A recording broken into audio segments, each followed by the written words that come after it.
Pope Francis has called on world leaders to take radical decisions at the forthcoming climate change summit in Glasgow. In a special message filmed by the BBC, he called for a meaningful deal to give hope to future generations. President Biden, who's only the second Catholic president in U.S. history, has met the Pope at the Vatican. He's in Rome for the G20 summit before heading to Glasgow for COP26. President Biden has also met France's President Emmanuel Macron. Mr. Biden said that the U.S. had been clumsy in the way it struck a submarine deal with Australia, which scrapped France's own agreement with Australia. Lawmakers in Poland have approved plans to build a wall along much of its border with Belarus following a surge in the number of migrants trying to enter the EU. In Vatican City, U.S. President Joe Biden meets with Pope Francis before a meeting of G20 leaders in Rome over the weekend. In China's Inner Mongolia, 9,400 visitors to Ejinbanner are separated and sent to another city for observation because of a COVID-19 outbreak. In Japan, Prime Minister Fumio Kishida campaigns as his ruling party is expected to lose seats in Sunday's national parliamentary elections. And in the United States, Facebook's chief announced Thursday that the company will change its name to Meta as it plans a service called Metaverse. We begin this hour in Italy, where leaders from the Group of 20 Nations will start their two-day summit on Saturday. Security is tight around the Rome venue for their first face-to-face meeting in 2 years. Items on the agenda will include climate change and high energy prices.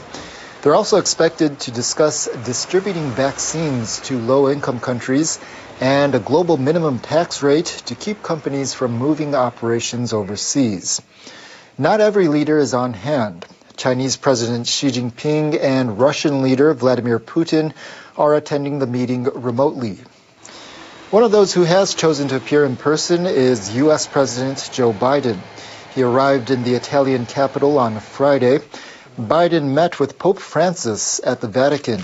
It's believed they discussed the pandemic and climate change during their closed-door 90-minute talks. Turning now to new developments in the strained ties between Australia and France.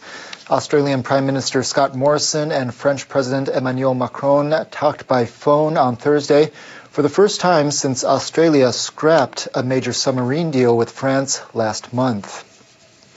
The French presidential office said in a statement that Macron told Morrison that Australia's decision broke the relationship of trust between the two countries. The statement said, "It's up to the Australian government to propose tangible actions to redefine the basis of the bilateral relationship and continue joint action in the Indo-Pacific." Australia last month said it'll build nuclear-powered submarines through the new security pact known as AUKUS, which includes the United States and Britain.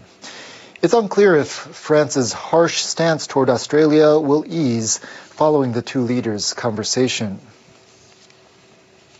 Moving on to Vietnam, where restaurants in the country's largest city have reopened for the first time in more than 4 months.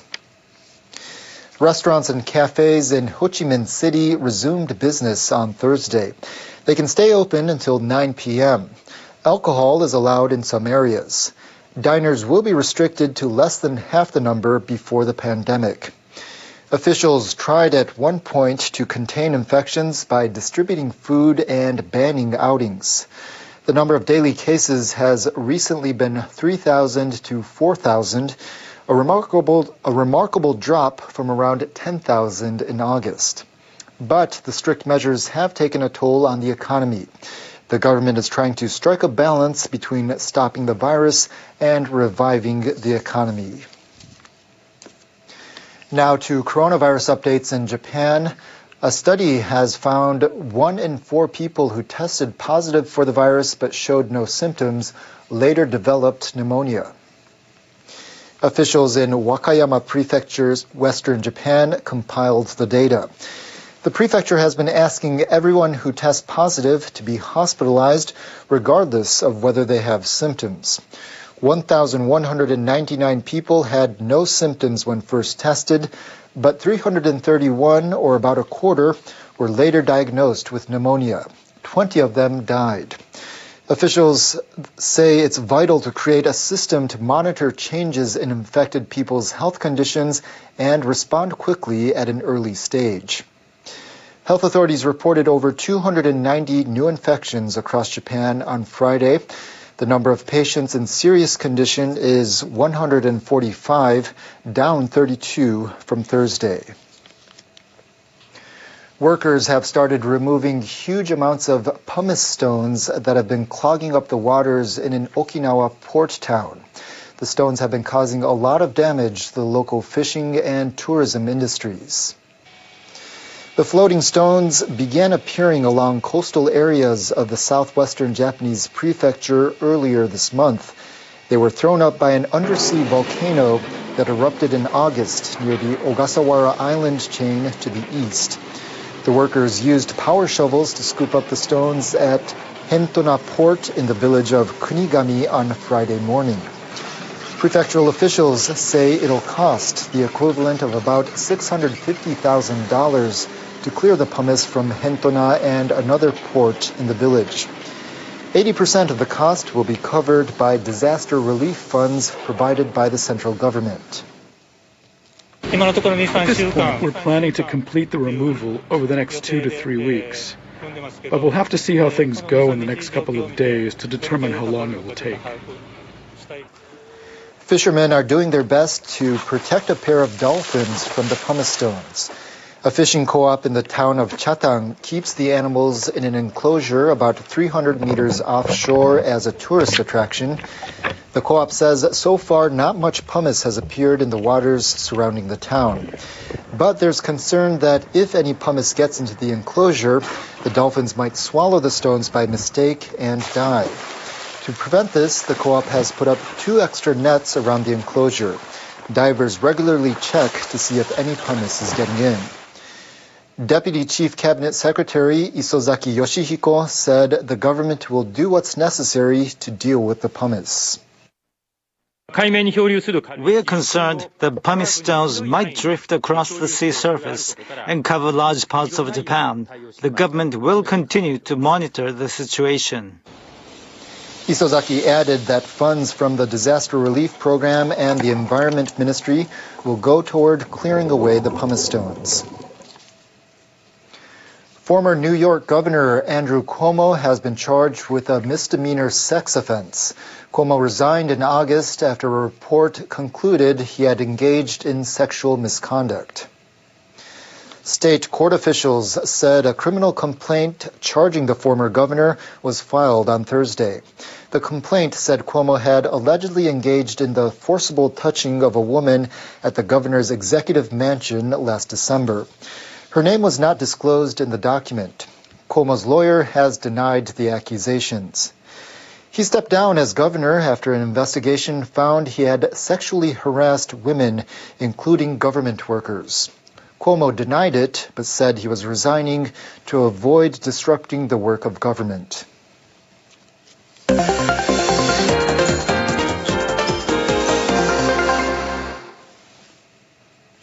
Japanese air carrier ANA Holdings has slashed its full-year forecast. It now expects to post a net loss for 2 years in a row. The company said on Friday it forecasts a net loss of about $880 million for the year through March 2022. It had initially projected a net profit of $31 million. The operator of All Nippon Airways attributes the downward revision to a slow recovery in passenger traffic on international and domestic routes due to the coronavirus pandemic. It posted a record net loss of more than $3.5 billion last business year. The company also said it plans to cut about 9,000 jobs across its group units under the ANA brand by March 2026. That amounts to more than 20% of staff at those units. It said it would achieve the reduction mostly by curbing new hiring and by not replacing people who retire. The airline business is susceptible to the fallout of an infectious disease, and a payroll with many employees makes such a company more vulnerable. President and CEO Katanozaka said ANA Holdings aims to get out of what he calls the COVID tunnel by workforce reduction. He said the company will be reborn into a stronger group.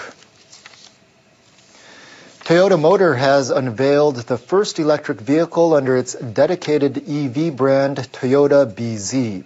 It's an SUV that'll go on sale by the middle of next year. The automaker plans to bring 7 fully electric BZ models to the global market by 2025. Toyota says the vehicle's range is roughly 500 kilometers on a single charge. It says it aims to achieve world-class battery performance with a 90% capacity retention ratio even after 10 years. A solar panel in the roof can generate enough electricity to run 1,800 kilometers a year. That means the vehicle can still be used even when disasters or other events make regular charging impossible. Toyota's Japanese rivals are also launching new EVs. Nissan will start global sales this winter, while Honda plans to release new models in China next spring. China's struggling Evergrande Group has reportedly paid interest on a dollar-denominated bond before the final deadline. This would be the second time this month the real estate giant has narrowly avoided defaulting on its debt.